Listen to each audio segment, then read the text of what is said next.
Next अपने पास जो third part होता है थर्मल एक्सपेंशन का, थर्मल एक्सपेंशन ऑफ गैस। बहुत ही छोटा सा पार्ट है, ज़्यादा कोई इसके टाइप के न्यूमेरिकल्स भी अपने काम में नहीं आते हैं। तो क्या होता है thermal expansion of gases. Gas जो है, हमने पहले भी बात की थी, गैस जो है उसकी कोई भी डिफाइन शेप नहीं होती, और शेप नहीं होने की वजह से इसके अंदर लीनियर और एरिया एक्सपेंशन नहीं होता। लीनियर और एरिया एक्सपेंशन नहीं होता, केवल और केवल होता है वॉल्यूम एक्सपेंशन। वॉल्यूम एक्सपेंशन की बात करें तो वॉल्यूम एक्सपेंशन में भी केवल और केवल रियल होगा। ऐसे नहीं है कि लिक्विड की तरह अपेरेंट और रियल दो टाइप के होते हैं। इसके अंदर केवल और केवल रियल एक्सपेंशन होता है। लेकिन एक्सपेंशन कोफिशिएंट जो होते हैं वो दो टाइप के होते हैं। फर्स्ट एक्सपेंशन कोफिशिएंट जो है वो अपने पास होता है coefficient of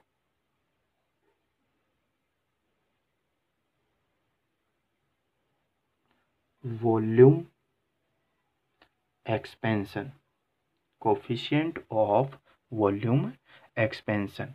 coefficient of volume expansion क्या होता है कि constant pressure per unit volume जो होता है कोई भी गिवन मास की गैस का, वो 1 डिग्री सेंटीग्रेड टेम्परेचर इंक्रीज होने पर जितना वॉल्यूम एक्सपेंशन करता है वो बोला जाता है कोफिशिएंट ऑफ वॉल्यूम एक्सपेंशन। क्या क्या चीज़ें मैंने बताई कि कांस्टेंट प्रेशर पर कोई भी गैस है तो कोफिशिएंट ऑफ वॉल्यूम एक्सपेंशन क्या होता है, कांस्टेंट प्रेशर पर कोई भी गिवन मास की गैस है उसका यूनिट वॉल्यूम, और उस यूनिट वॉल्यूम का टेम्परेचर अगर 1 डिग्री सेंटीग्रेड इंक्रीज हो रहा है तो 1 डिग्री सेंटीग्रेड इंक्रीज होने पर जो कोफिशिएंट होता है उसे हम बोलते हैं कोफिशिएंट ऑफ वॉल्यूम एक्सपेंशन। तो इसी से अगर हम यहाँ पर फॉर्मूला बनाना चाहें वॉल्यूम एक्सपेंशन कोफिशिएंट का गैस के लिए, तो मैं लिखूँगा इसे अल्फा से डिनोट करूँगा। Alpha is equal to del V upon में V naught del T. Simple वही फॉर्मूला जो हम अब तक पढ़ते आए हैं। केवल गैस के लिए वॉल्यूम एक्सपेंशन कोफिशिएंट की बात करेंगे तो उसे हम अल्फा से डिनोट करेंगे। दूसरा जो कोफिशिएंट है उसे बोला जाता है coefficient of pressure expansion. Coefficient of pressure expansion. अब जैसे इससे ऊपर वाले के अंदर हमने कहा था कि कांस्टेंट प्रेशर, इसके अंदर हम बात करेंगे कांस्टेंट वॉल्यूम की। तो कांस्टेंट वॉल्यूम पर कोफिशिएंट ऑफ प्रेशर एक्सपेंशन कितना होता है, तो वो हम लिखते हैं beta is equal to volume की जगह आ जाएगा अब प्रेशर, डेल पी अपॉन में पी डेल टी। ये बोला जाएगा कोफिशिएंट ऑफ प्रेशर एक्सपेंशन। ये बीटा की वैल्यू हो गई आपके पास। फाइनल प्रेशर अगर कैलकुलेट करना है तो final pressure P dash is equal to हो जाएगा P1 plus beta del T.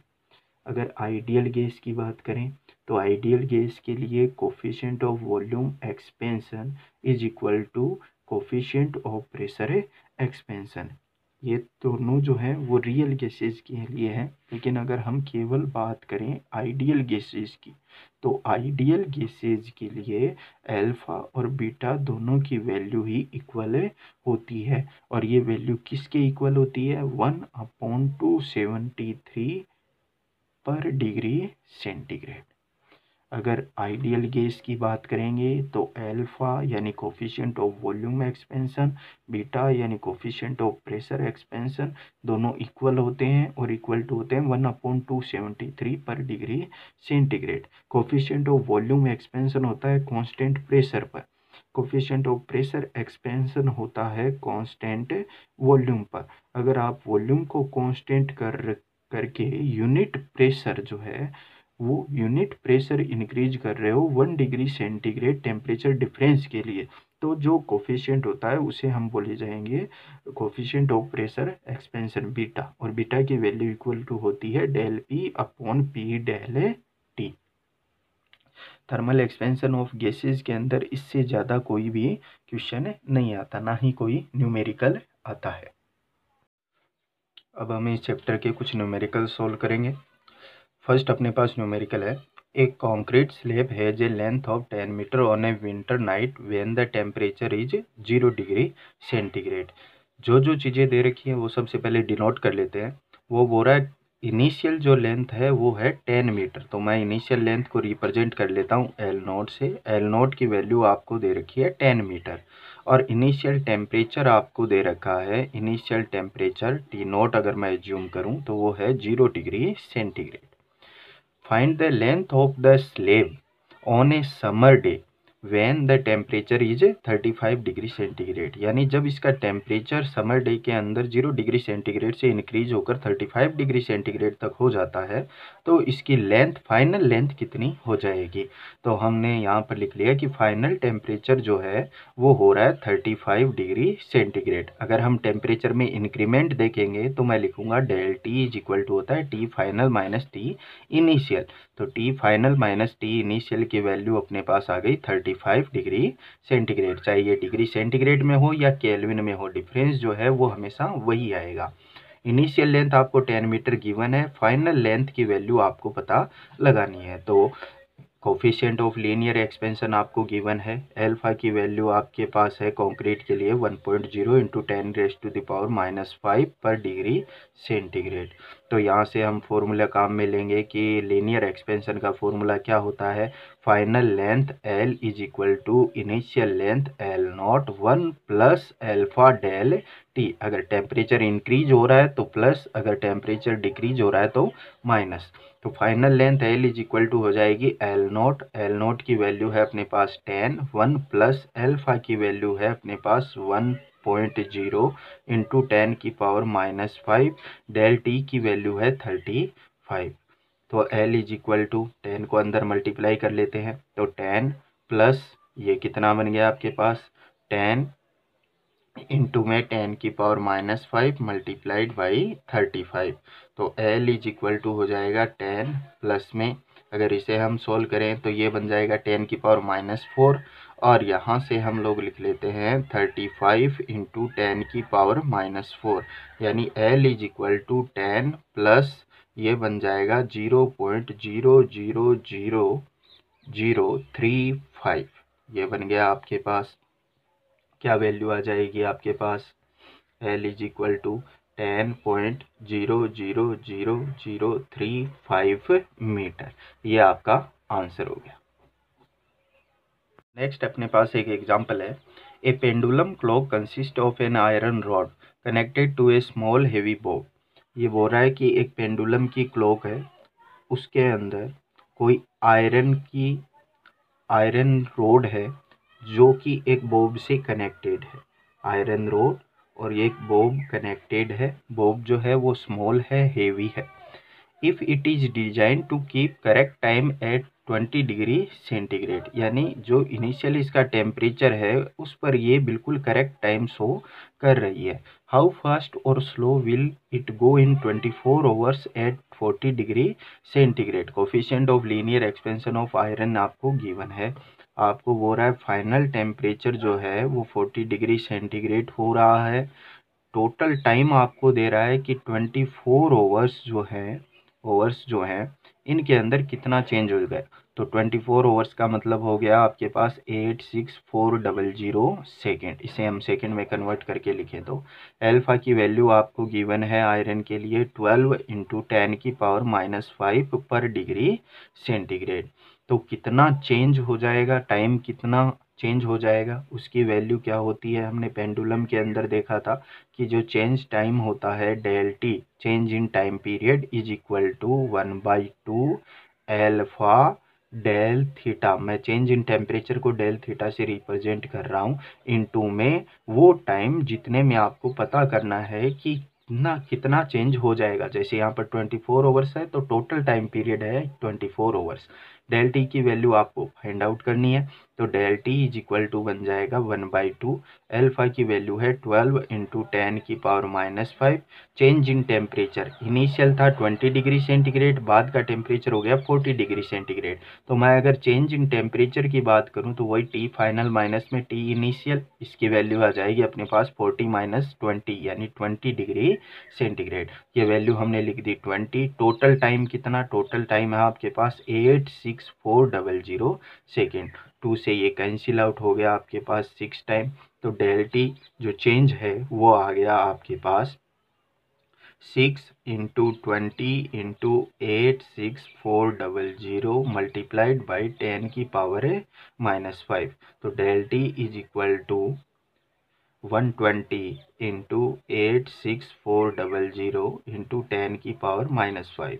यहाँ से हम पावर को कम कर लेते हैं, 4 पावर तो यहाँ से माइनस कर लेते हैं, 5th पावर यहाँ से, तो del T is equal to बन जाएगा आपके पास 12 इंटू 8.64 सेकेंड। ये आपका आंसर हो गया, रिक्वायर्ड आंसर। नेक्स्ट अपने पास एक एग्जांपल है, a pendulum clock having copper rod keeps correct time at 20 degree centigrade. यानी आपको इनिशियल टेम्परेचर दे रखा है 20 degree centigrade. It gains 50 seconds पर day if cool to 0 degree centigrade.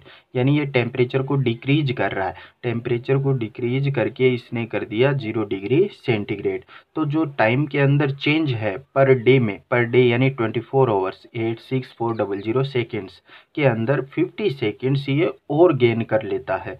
यानी मैं लिख सकता हूँ यहाँ पर टोटल जो टाइम है टी, उसकी वैल्यू है आपके पास 24 आवर्स, या फिर मैं बात कर लूँ 86400 सेकेंड्स। और चेंज इन टाइम जो है डेल टी, इसकी वैल्यू आपको दे रहा है 15 सेकेंड की, इतना गेन कर लिया उसने। तो calculate the coefficient of linear expansion of copper, यानी अल्फा की वैल्यू आपको पता करनी है। तो अपने पास फॉर्मूला क्या होता है, फॉर्मूला होता है del T is equal to 1/2 alpha del theta into में total time T. Del T की वैल्यू गिवन है, टी की वैल्यू है अपने पास, डेल थीटा की वैल्यू अपने पास है, अल्फा की वैल्यू वो पूछ रहा है। तो यहाँ से अल्फा को कैलकुलेट करेंगे तो alpha is equal to 2 del T upon में आ जाएगा डेल थीटा इंटू में टी। तो 2 डेल टी की वैल्यू आपको हो रहा है 15 सेकेंड अपॉन में चेंज इन टेम्परेचर कितना हो गया, इनिशियल 20 था, फाइनल हो गया 0, तो चेंज हो गया 20 इंटू में टी। टी क्या है, टोटल टाइम, टोटल टाइम है 86400 सेकेंड्स के अंदर। अगर हम इसे कन्वर्ट करें, कैंसिल आउट करें तो ये 10, 5 से कैंसिल आउट कर दिया 3, तो ये बन गया आपके पास 3/2। ये बन गया आपके पास 3/2 इंटू 86400। इसे आगे सोल्व कर लेंगे तो अपने पास अल्फा की वैल्यू मिल जाएगी। ये आपका आंसर हो जाएगा। नेक्स्ट अपने पास एक एग्जांपल है, an iron rod and a copper rod is adjusted at side by side as the temperature is change. पहले तो यही देख लेते हैं साइड बाय साइड का मीनिंग क्या होता है। तो आपके पास एक तो है आयरन की रोड, इसकी इनिशियल हम लेंथ एज्यूम कर लेते हैं अपनी तरफ से L1। ये तो है आपके पास आयरन की रोड, और दूसरी है आपके पास कॉपर की रोड। लेंथ के बारे में ये कोई रिलेशन नहीं दे रहा, तो लेंथ हम सेम एज्यूम नहीं कर सकते। L2 लेंथ हमने दूसरी रोड की एज्यूम कर ली, साइड बाय साइड एडजस्ट है। दूसरी रोड है आपके पास कॉपर की। The difference as the temperature is changed, the difference in the length of the rod remains constant at a value of 10 cm। यानी इन दोनों की लेंथ का जो डिफरेंस है वो हमेशा कांस्टेंट रहता है, और किसके इक्वल है, 10 cm के इक्वल है। यानी मैं ऐसे लिख सकता हूँ, इनिशियल टेम्परेचर पर L1 माइनस L2 दोनों की लेंथ की का जो डिफरेंस है वो इक्वल टू है 10 सेंटीमीटर की।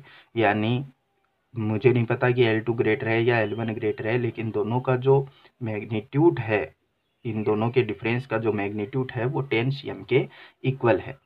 आपको बोल रहा है find the length at 0 degree centigrade. Initial temperature जो है वो 0 डिग्री सेंटीग्रेड हम एज्यूम कर रहे हैं।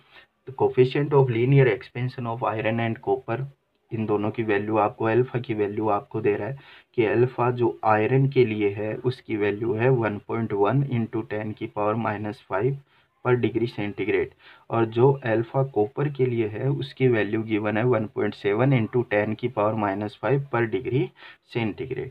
तो हमें क्या करना है, हमें लेंथ फाइंड आउट करनी है L1 L2, 0 डिग्री सेंटीग्रेड पर ही फाइंड आउट करनी है।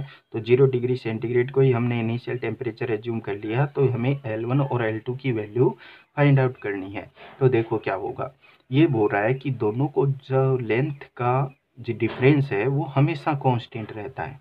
तो हमेशा कांस्टेंट कब रह सकता है, जब जितना इंक्रीमेंट आयरन की रोड में हो उतना ही इंक्रीमेंट अगर कॉपर की रोड के अंदर भी हो, तो दोनों का जो डिफरेंस है इनिशियल लेंथ का या फाइनल लेंथ टेम्परेचर इंक्रीमेंट करने के बाद की जो लेंथ है, उन दोनों का डिफरेंस जो है वो भी 10 cm ही रहेगा। यानी L1 डेज अगर मैं एज्यूम कर लूँ टेम्परेचर इंक्रीज करने के बाद में आयरन की रोड की लेंथ, और L2 डेज एज्यूम कर लूँ कॉपर के रोड की लेंथ टेम्परेचर इंक्रीज करने के बाद में, तो ये है आपके पास 10 cm के इक्वल, यानी ये कांस्टेंट रह रहा है। ये कांस्टेंट कब रहेगा, जब चेंज जो है दोनों रोड की लेंथ के अंदर वो चेंज क्या हो, इक्वल। यानी पहली रोड की लेंथ में भी अगर डेल एल इंक्रीमेंट हो रहा है और दूसरी जो रोड है उसकी में भी इंक्रीमेंट डेल एल ही हो रहा है, तो अगर ये डेल एल इक्वल है तभी इन दोनों का डिफरेंस हमेशा कांस्टेंट रहेगा, वरना कांस्टेंट नहीं रह सकता। तो डेल L1 और डेल L2 की बात करें तो डेल L1 यानी आयरन की जो रोड है उसकी लेंथ में इंक्रीमेंट, तो लेंथ में इंक्रीमेंट कितना होता है, तो हम इसको पहले इक्वेशन फर्स्ट नाम दे देते हैं क्योंकि आगे ये काम में आएगी अपने। डेल L1 और डेल L2 को इक्वल करें, डेल L1 होता है आपके पास initial length alpha del T is equal to del L2 होता है इनिशियल लेंथ कॉपर वाली रोड की L2 अल्फा डेल टी। ये अल्फा है आपके पास आयरन का और ये अल्फा है आपके पास कॉपर का। अब टेम्परेचर इंक्रीमेंट तो हम पूरे सिस्टम का ही टेम्परेचर इंक्रीज कर रहे हैं। जैसे हमने इंक्रीज करके कर दिया 5 डिग्री सेंटीग्रेड, तो आयरन की रोड का भी 5 डिग्री सेंटीग्रेड हो गया और कॉपर की रोड का भी 5 डिग्री सेंटीग्रेड हो गया। यानी दोनों के अंदर जो चेंज इन टेम्परेचर है वो इक्वल होता है। यहाँ से अगर हम बात करें L1 अपॉन में L2 की, तो L1 अपॉन में L2 इज इक्वल टू आ जाएगा अल्फा सी अपॉन अल्फा आई। अल्फा सी की वैल्यू अपने पास गिवन है 1.7 इंटू 10⁻⁵ अपॉन में अल्फा आयरन के लिए 1.1 इंटू 10⁻⁵, -5 से -5 पावर कैंसिल आउट हो जाएगी, पॉइंट से पॉइंट भी कैंसिल आउट हो जाएगा, तो 17 अपॉन में 11 वैल्यू आ गई। यहाँ से मैं लिखूँ L1 is equal to, L2 को इधर ले जाऊँ तो 17 अपॉन 11 L2, इसे हम बोल देते हैं इक्वेशन सेकेंड। अब देखो L1 की वैल्यू अपने को पास मिल गई L2 के टर्म में, तो वो वैल्यू हम यहाँ पर पुट आउट कर देते हैं।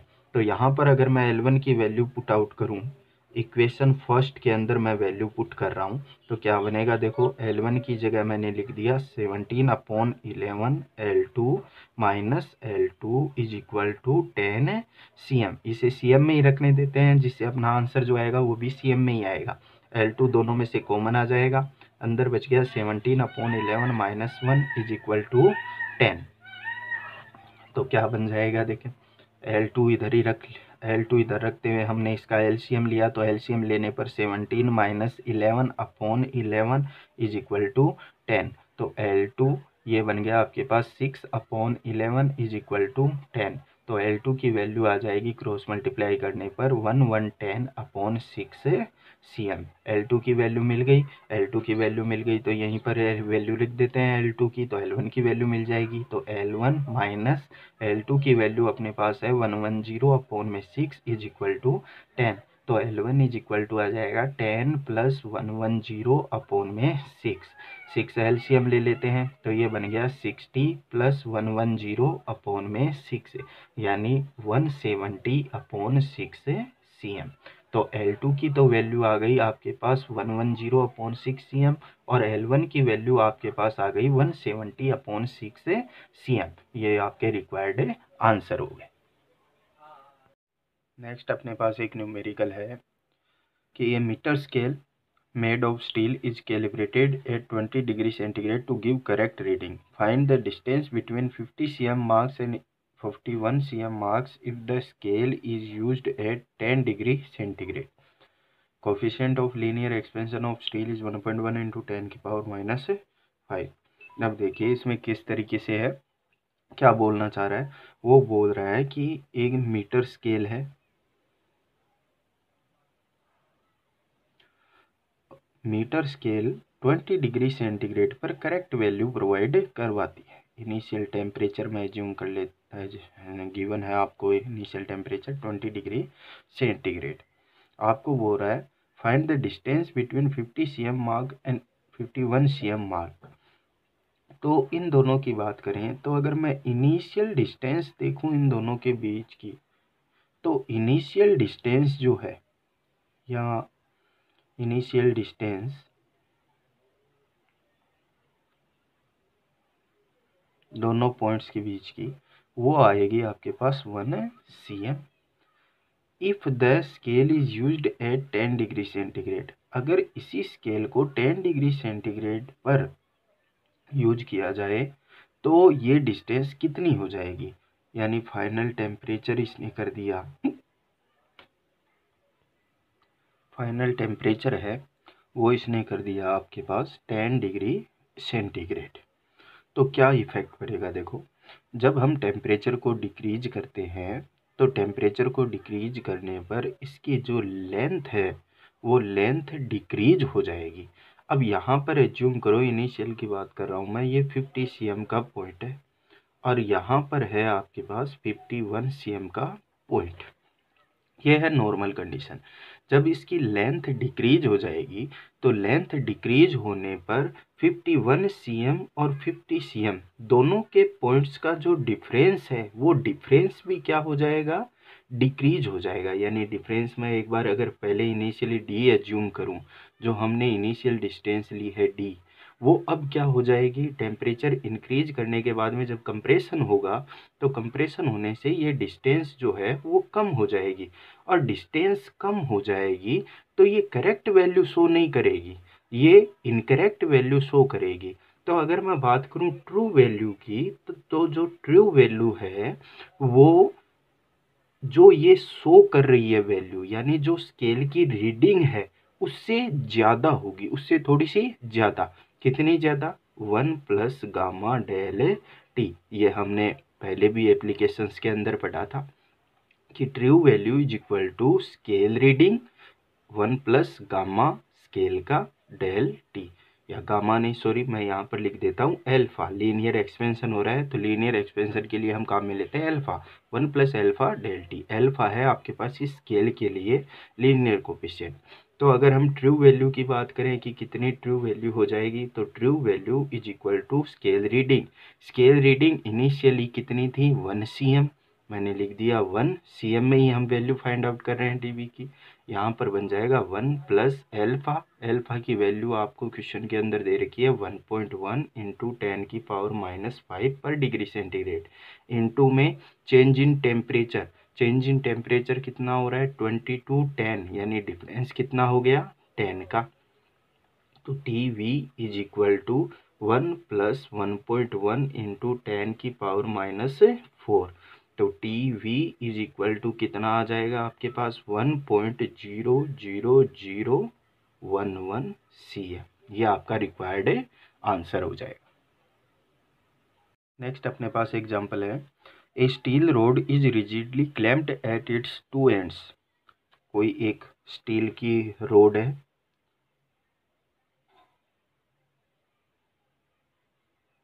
वो क्लैम्प की हुई है, कोई भी दो रिजिड सपोर्ट है उनके बीच में,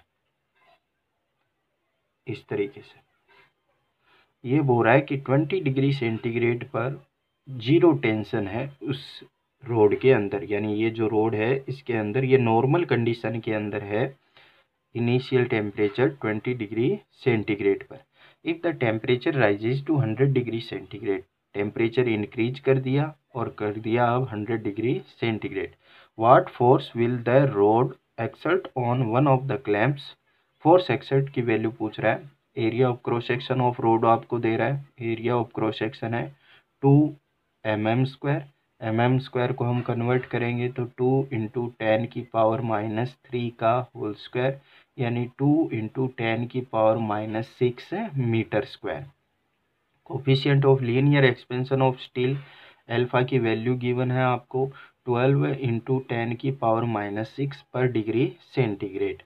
और क्या दे रखा है आपको, young modulus of steel, y की वैल्यू आपको गिवन है 2 × 10⁻11 न्यूटन पर मीटर स्क्वायर। तो क्लैंप पर कितना फोर्स लगता है उसके लिए हमने देखा था कि क्लैंप पर जो फोर्स लगता है वो F = होता है YA∠T। ये हमने एप्लीकेशंस के अंदर पढ़ा था कि जो फोर्स क्लैंप के ऊपर लग रहा है वो फोर्स होता है YA∠T होता है।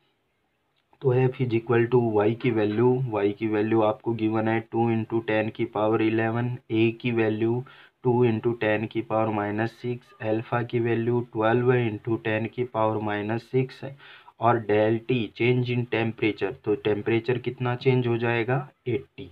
इसे हम देखेंगे तो 10⁻1, 10⁻11, 10⁻12 और ये 10⁻12 कैंसिल आउट हो गए।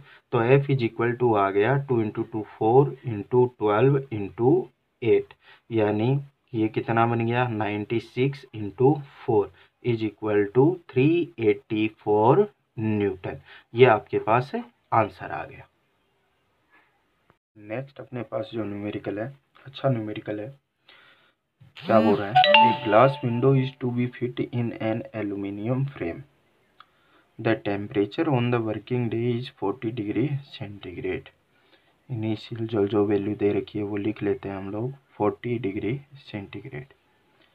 Glass window measures exactly 20 cm × 30 cm।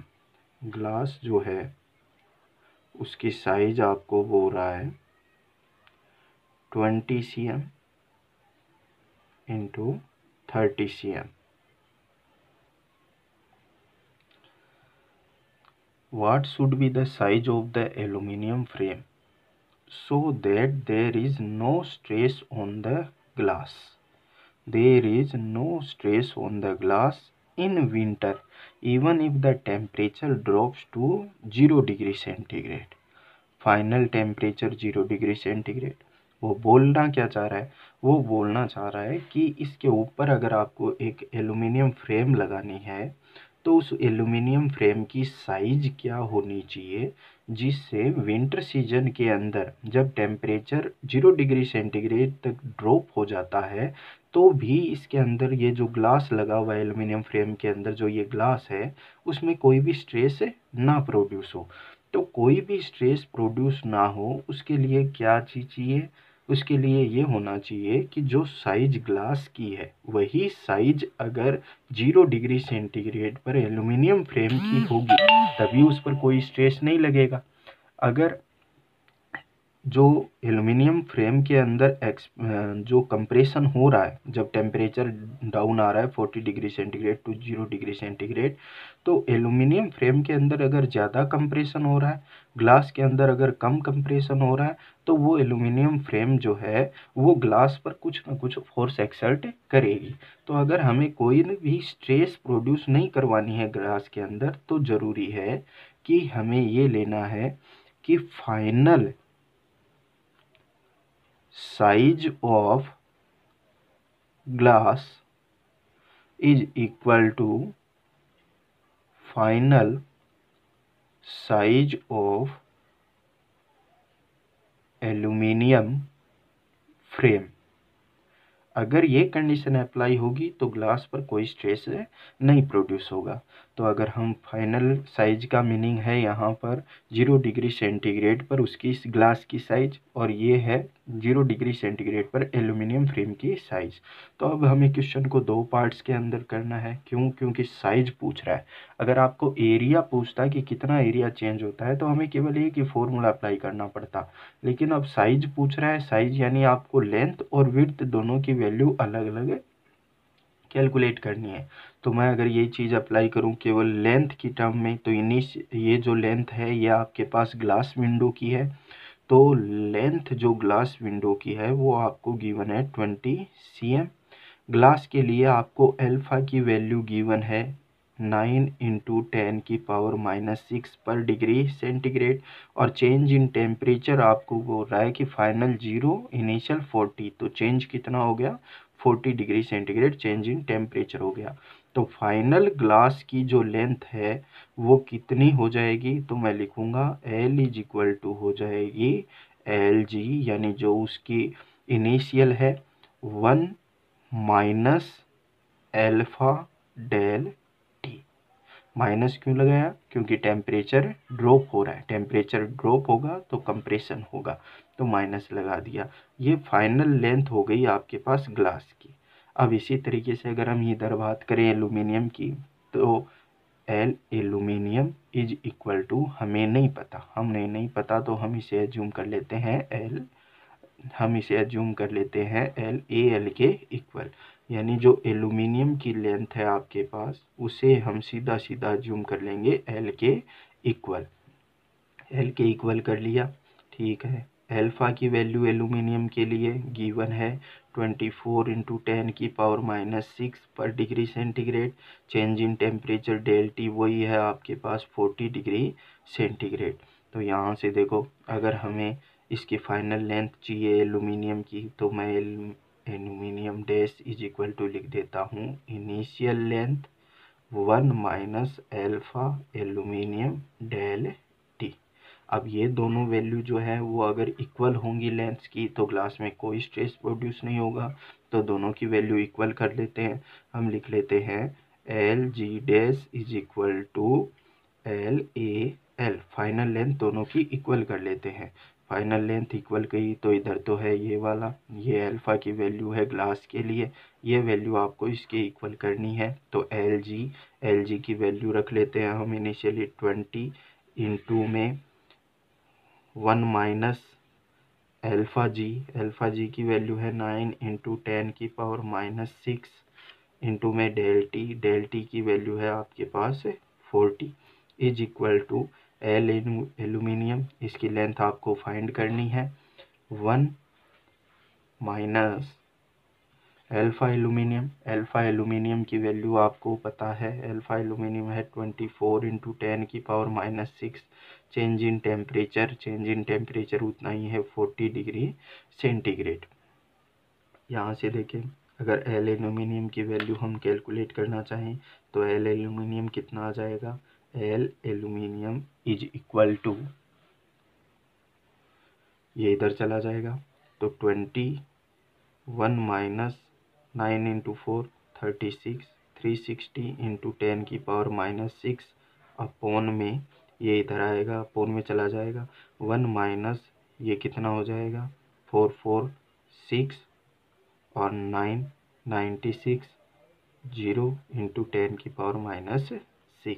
ये एल एल्यूमिनियम की, इसे हम सोल्व कर लेंगे तो हमें एल एल्यूमिनियम की लेंथ जो है एल्यूमिनियम की वो हमें मिल जाएगी, और ये अप्रोक्स हमें मिलेगी 20 पॉइंट समथिंग के 20 पॉइंट। एग्जैक्ट वैल्यू जो है वो हम कैलकुलेट करेंगे तो निकालेंगे, लेकिन 20 के समथिंग वैल्यू आपको मिलेंगे, 20 से ग्रेटर। आप कैलकुलेशन कर लेना ये। अब अगर ये तो बात हो गई लेंथ की, ठीक है। अब अगर हम बात करें इसकी विड्थ की, तो विड्थ को मैं, जो विड्थ है एल्यूमिनियम की उसे मैं अपनी तरफ से एक बार एज्यूम कर लेता हूँ कि विड्थ जो है एल्यूमिनियम की उसे हम ले लेते हैं बी, ठीक है। अब एल्यूमिनियम के लिए अल्फा की वैल्यू वही है, अल्फा ए एल की वैल्यू आपको गिवन है। अल्फा ए एल की वैल्यू हमने लिखी थी एल्यूमिनियम के लिए 24 इंटू 10⁻⁻6 पर डिग्री सेंटीग्रेड।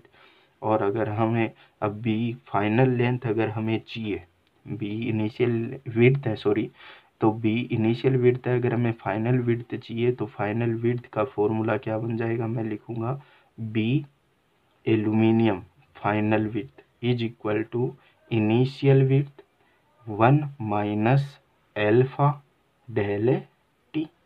ये तो किसके लिए हो गई, एल्यूमिनियम के लिए।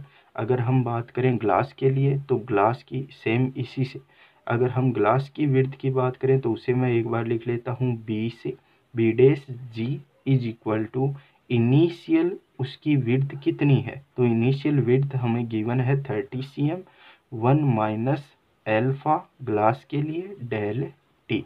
ये जो एल्फा है वो किसके लिए है, एल्यूमिनियम के लिए। अब अगर ग्लास में कोई स्ट्रेस प्रोड्यूस नहीं होना चाहिए तो विड्थ भी इक्वल होनी चाहिए, जैसे लेंथ इक्वल हुई थी, तो दोनों की वैल्यू हम इक्वल करते हैं। तो दोनों की वैल्यू इक्वल करने पर क्या बन जाएगा, B 1 minus alpha aluminium, alpha aluminium आपके पास है 24 इंटू 10 की पावर माइनस 6, डेल टी की वैल्यू आपके पास है 40 degree centigrade is equal to glass के लिए विड्थ 30, 1 माइनस एल्फा जी की वैल्यू आपके पास है 9 इंटू 10 की पावर माइनस 6 इंटू में चेंज इन टेम्परेचर 40। तो यहाँ से विड्थ जो है किसकी है, ये विड्थ एल्यूमिनियम की, वो एल्यूमिनियम की विड्थ आपको मिल जाएगी बी इज इक्वल टू कितना, इसको इधर ले जाओ तो 30, 1 माइनस 9 इंटू 4 कितना बन गया 360 इंटू 10 की पावर माइनस 6 अपॉन में ये बन गया आपके पास 1 माइनस 24 इंटू 40 इंटू 10 की पावर है माइनस 6। ये जब हम सोल्व करेंगे तो 30 से कुछ समथिंग ग्रेटर वैल्यू हमें यहाँ पर मिलेगी, तो वो हम सोल्व करके आप आंसर लिख लेना यहाँ पर। नेक्स्ट अपने पास एक एग्जांपल है, A railway track made of iron is laid in winter when the average temperature is 18 degree centigrade. The track consists of sections of 12 meter placed one after the other. How much gap should be left between two such sections so that there is no compression during summer when the maximum temperature goes to 48 degree centigrade? आपको हो रहा है कि railway की जो track है वो बिछा रहे हैं, रेलवे की जो लाइनें होती हैं, जो पटरियां होती हैं वो बिछा रहे हैं, और कोई भी दो जो पटरी है, ट्रैक हैं, उनकी लेंथ है 12 मीटर, एक के बाद में एक दूसरा ये बिछा रहे हैं। ये बोल रहे हैं कि इनिशियल टेम्परेचर जब ये काम चल रहा है तो टेम्परेचर है 18 डिग्री सेंटीग्रेड, लेकिन इन दोनों को इस तरीके से बिछा रहे हैं पटरियों को कि जब समर के अंदर टेम्परेचर इंक्रीज हो, तो समर के अंदर टेम्परेचर इंक्रीज होगा तो इनकी लेंथ में इंक्रीमेंट होगा, तो इनकी लेंथ में इंक्रीमेंट होने की वजह से यहाँ पर कंप्रेशन ना हो, उसकी वजह उसको रोकने के लिए हमें यहाँ पर इन दोनों के बीच में कितनी डिस्टेंस मेंटेन रखनी है, जिससे यहाँ पर कंप्रेशन हो, जब इसके अंदर लेंथ इंक्रीज होगी तो लेंथ इंक्रीज होने पर यहाँ पर कोई भी बेंड ना प्रोड्यूस हो, तो ये वो लेंथ हमें चाहिए। तो ये लेंथ कैसे आएगी, हम ये बोलेंगे कि यहाँ पर इन दोनों के ही टेम्परेचर में इंक्रीज होने पर दोनों की ही लेंथ इंक्रीज होगी, दोनों की लेंथ इंक्रीज होकर अगर 48 डिग्री सेंटीग्रेड पर बिल्कुल टच हो जाएं, 48 डिग्री सेंटीग्रेड जो मैक्सिमम टेम्परेचर है वहाँ पर दोनों की लेंथ जो है फाइनल लेंथ एक्सपेंशन के बाद में वो अगर टच हो जाए तो उसके बाद में तो टेम्परेचर इंक्रीज हो नहीं रहा, तो वहाँ पर कोई भी बेंड प्रोड्यूस नहीं होगा, यानी जो इंक्रीमेंट हो रहा है वो इंक्रीमेंट आपको देखना है कि कितना इंक्रीमेंट होगा और उसी के अकॉर्डिंग आपको आंसर निकालना है। तो देखें कि कितना इंक्रीमेंट, पहले तो हम ये देख लेते हैं कि 12 मीटर की लेंथ है तो उसके अंदर लेंथ के अंदर चेंज कितना प्रोड्यूस होगा, तो मैं लिख लेता हूँ del L is equal to होता है L naught alpha del T. अगर एल नोट की वैल्यू देखें तो एल नोट की वैल्यू आपके पास है, इनिशियल जो लेंथ है वो है 12 मीटर इंटू में एल्फा की वैल्यू आपको गिवन है 1.1 इंटू 10 की power minus 6, change in temperature 18 था, 18 से 48 हो गया फाइनल टेम्परेचर। तो चेंज कितना हुआ, चेंज हो गया इन दोनों का डिफरेंस यानी 30। तो कितना बनेगा ये देखो, ये बन गया 12 इंटू 33 इंटू 10 की पावर है -6 यानी 396 इंटू 10 की पावर -6 मीटर। ये आपके पास डेल एल आ गया। अब ये जो डेल एल है, अब हम डायरेक्ट ऐसे आंसर नहीं दे सकते, क्योंकि ये जो डेल एल है वो है इस पूरे की लेंथ में इंक्रीमेंट। अब लेंथ में इंक्रीमेंट तो इधर भी होगा, लेंथ में इंक्रीमेंट इधर भी होगा। ऐसे तो है नहीं कि एक ही साइड के अंदर लेंथ इंक्रीज होगी। अब इसके अंदर भी लेंथ में इंक्रीमेंट इधर भी होगा और इधर भी होगा। टोटल जो इंक्रीमेंट है वो है 396 इंटू 10 की पावर -6 मीटर एक स्ट्रेक के लिए। तो हमें ये देखना है कि इस मिड पॉइंट से पहले या इसके लिए मिड पॉइंट के बाद में कितना इंक्रीमेंट होगा। तो हम इसको बिल्कुल हाफ कर लेते हैं कि हाफ जो इंक्रीमेंट है वो इधर होगा और इसका टोटल इंक्रीमेंट जो 396 इंटू 10 की पावर -6 है उसका हाफ है, इधर इंक्रीमेंट होगा।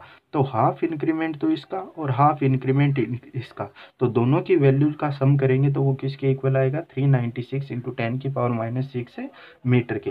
तो यही आपका एग्जैक्ट आंसर हो जाएगा। तो आंसर देते हुए थोड़ा ध्यान से। नेक्स्ट अपने पास एग्जांपल है, an iron rod of length 50 cm is joint at an end of an aluminium rod of length 100 centimetre.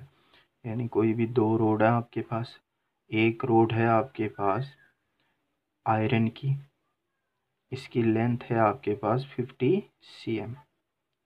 इसको अटैच कर दिया एल्यूमिनियम रोड के साथ और उस एल्यूमिनियम रोड की जो लेंथ है इनिशियली वो है 100 cm के पास। All measurements refer to 20 degree centigrade. यानी इनिशियल जो टेम्परेचर है वो है 20 degree centigrade. Find the length of the composite system at 100 degree centigrade.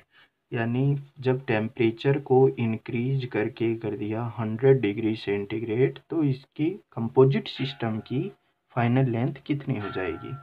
तो लीनियर एक्सपेंशन कोफिशिएंट आपको दे रखे हैं। अगर फाइनल हमें निकालनी है कंपोजिट सिस्टम की तो हम ये देख लेते हैं कि एज्यूम करो आयरन के अंदर भी एक्सपेंशन हो रहा है, आयरन के अंदर एक्सपेंशन होकर उसकी फाइनल लेंथ हो गई एल डैश।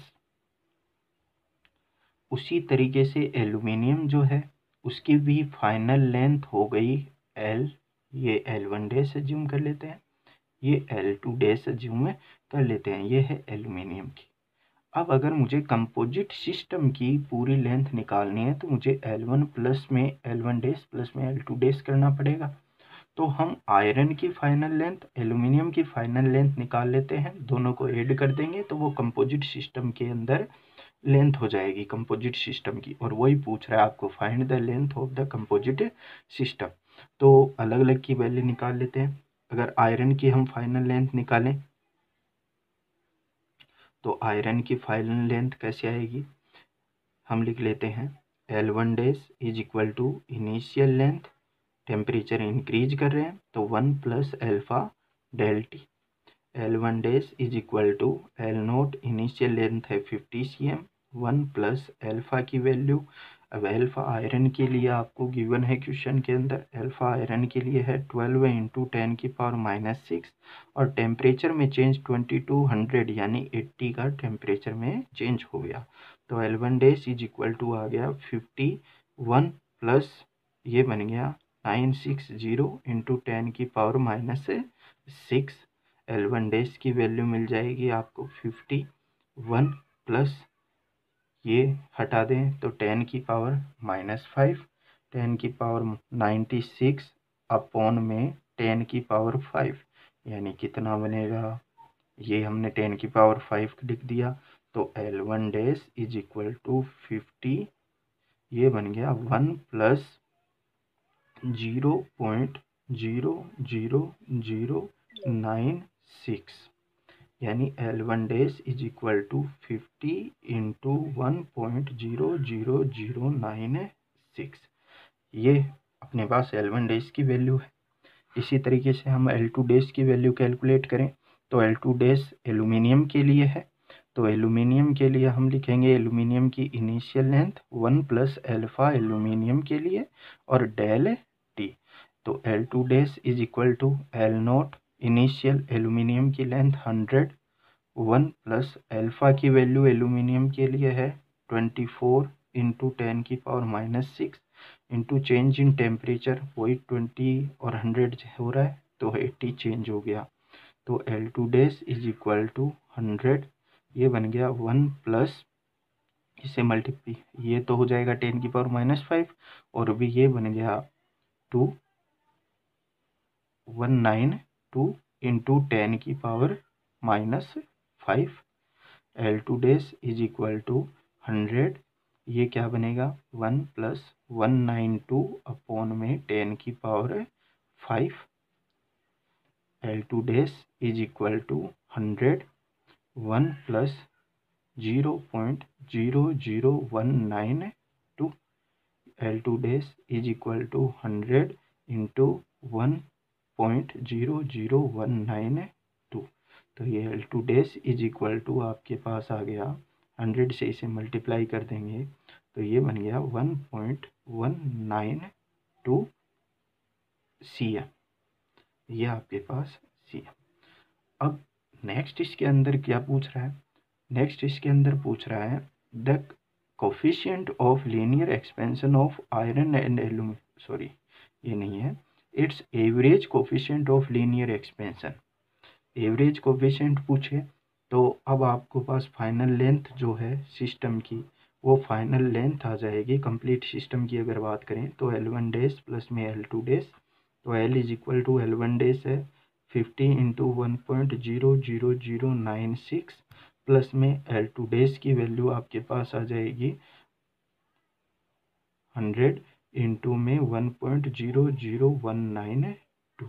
ये आपके पास कंपोजिट सिस्टम की जो है फाइनल लेंथ आ जाएगी।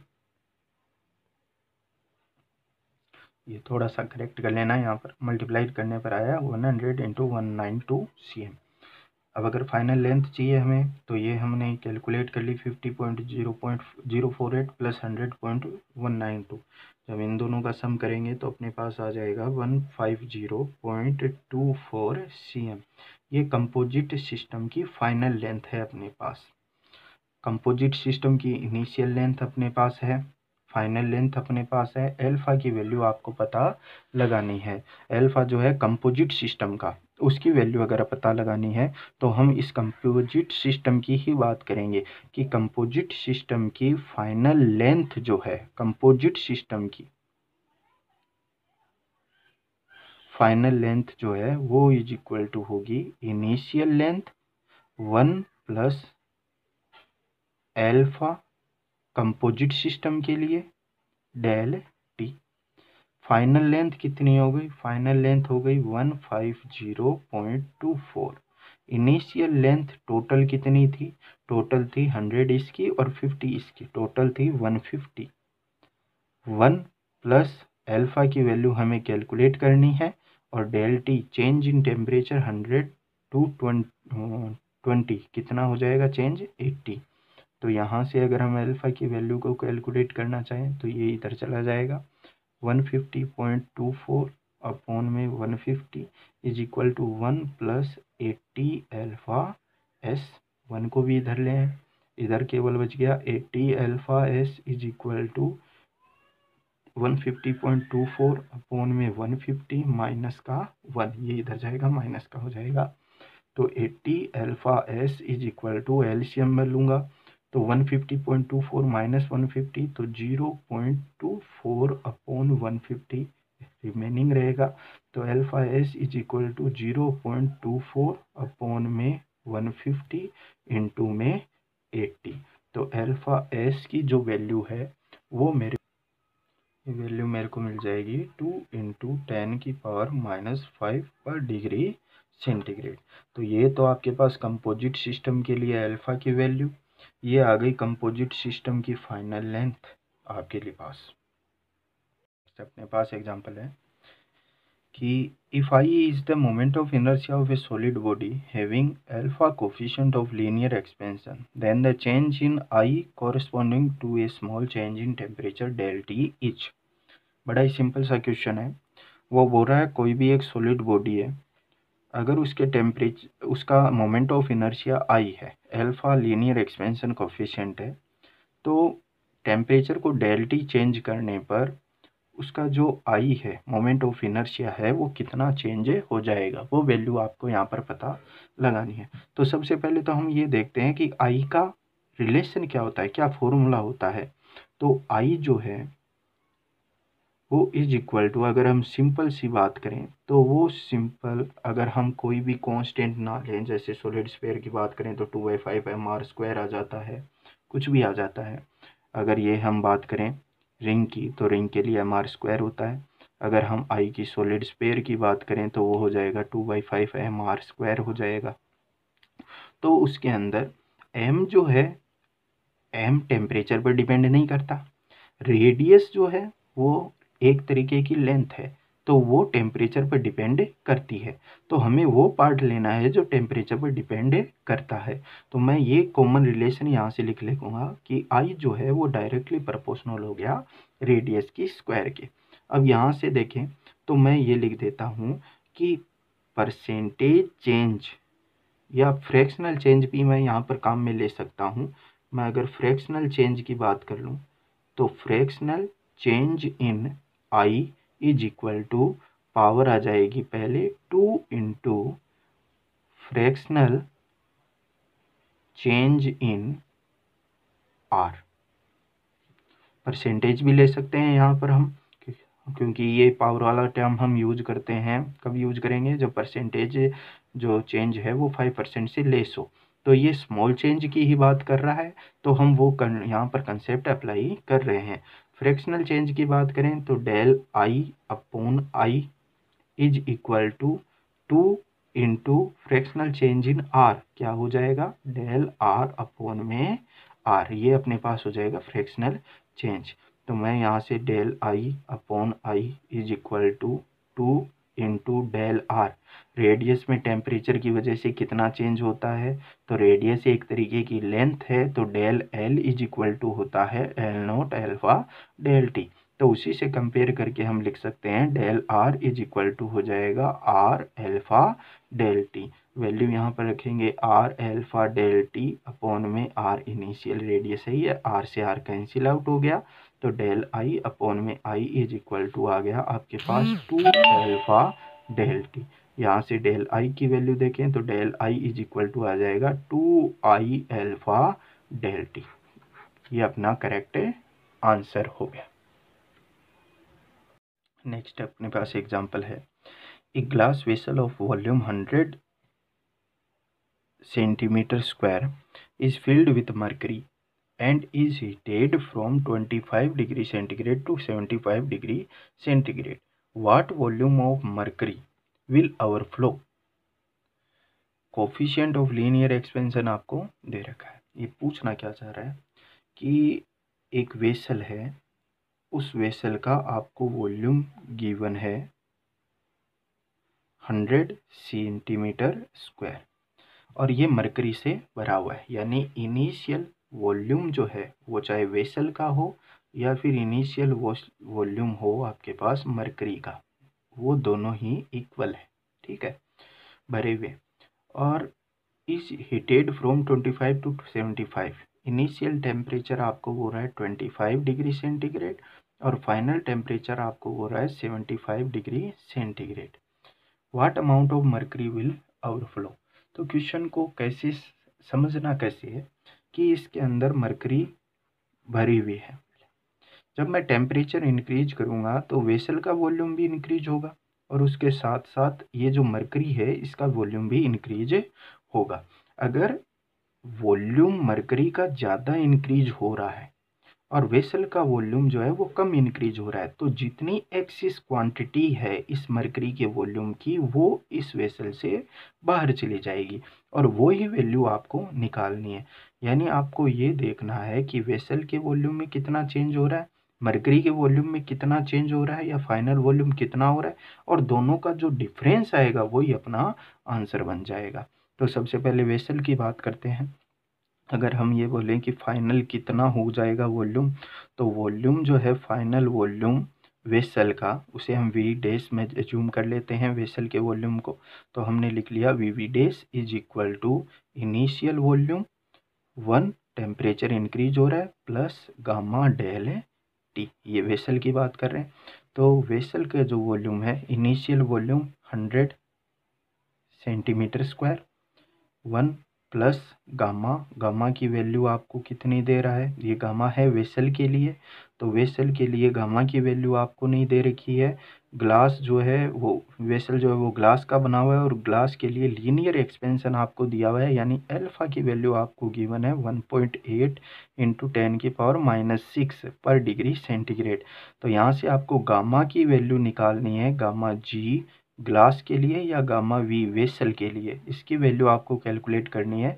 तो गामा इज इक्वल टू होता है 3 अल्फा, तो 3 इंटू अल्फा की वैल्यू 1.8 इंटू में 10⁻⁻6, ये वैल्यू आ जाएगी आपके पास गामा की। यहाँ पर गामा की वैल्यू लिख देते, 3 into 1.8 into 10⁻⁻6, change in temperature, initial 25 था, फाइनल 75, तो 75 माइनस 25 कितना बच गया, ये 50 डिग्री सेंटीग्रेड, 50 का यहाँ पर चेंज आ गया। तो फाइनल वॉल्यूम जो है वेसल का वो आ गया आपके पास 100, 1 प्लस में ये कितना बन जाएगा 5 जो है वो, तो हमने यहाँ से 0 जो है वो तो इसके अंदर हम कैलकुलेट कर लेंगे, 10⁻⁻5 बना देंगे, और 18 इंटू 5 इंटू में 3, तो ये बन गया 3 इंटू 9 इंटू में 10⁻⁻6। मैं यहाँ वाले जीरो को यहाँ पर यूज कर रहा हूँ इस पॉइंट को हटाने के लिए, पावर एज इट इज रह जाएगी। तो ये आ गया आपके पास V dash is equal to 100, 1 plus 27 into 10⁻⁻6, ये वो वेसल का फाइनल वॉल्यूम आ गया। अगर हम लिक्विड की बात करें, लिक्विड का फाइनल वॉल्यूम कितना हो जाएगा, तो लिक्विड का फाइनल वॉल्यूम या मरकरी का final volume is equal to initial volume mercury का 1 प्लस में गामा डेल टी, ये गामा है आपके पास मरकरी की। तो V M dash is equal to initial volume, initial volume कितना है आपके पास, वही जो वेसल का था 100 centimetre square, 1 plus gamma M mercury के लिए गामा की वैल्यू, तो coefficient of volume expansion of mercury आपको गिवन है, तो सीधा 1.8 इंटू 10⁻⁻4, चेंज इन टेम्परेचर वही 50 आपके पास। तो V M dash is equal to आ जाएगा 100, 1 प्लस ये 0 अगर हम बात करें यहाँ हम यूज करें, कहीं पर भी यूज कर सकते हैं, 1 प्लस में ये हमने बना दिया 9 इंटू 10⁻⁻3, यहाँ पर भी चेक करना, ये 10⁻⁻5, ये बन गया। तो V M dash is equal to 100, ये बन गया 1 प्लस 9 इंटू 10⁻⁻3, तो इसे हम सोल्व करके लिख देते हैं 0.009, तो V M dash is equal to 100 into 1.009, ये वी डैश यानी जो वेसल का फाइनल वॉल्यूम है वो आ जाएगा 100, 1 प्लस में ये 0.00027, ये आ गया आपके पास। तो V dash is equal to 100 और ये बन गया 1.0000027, मल्टीप्लाई कर देंगे, तो मल्टीप्लाई करने पर वी डैश की वैल्यू अपने पास आ जाएगी। अगर मैं इसे 100 से मल्टीप्लाई करूँगा तो 100.0027 सेंटीमीटर क्यूब, और अगर इसकी बात करेंगे वी एम डैश की, तो ये बन जाएगा आपके पास 100.9 cm क्यूब। आपको पूछ रहा है कितना ओवरफ्लो होगा, तो कितना ओवरफ्लो होगा, जो इन दोनों का डिफरेंस है वही ओवरफ्लो होगा। डिफरेंस निकाल लेते हैं, मैं कहूँगा जितना वॉल्यूम चेंज है इन दोनों का वही ओवरफ्लो होगा। तो 100.9 माइनस 100.0027, तो डेल वी की जो वैल्यू है वो आ जाएगी आपके पास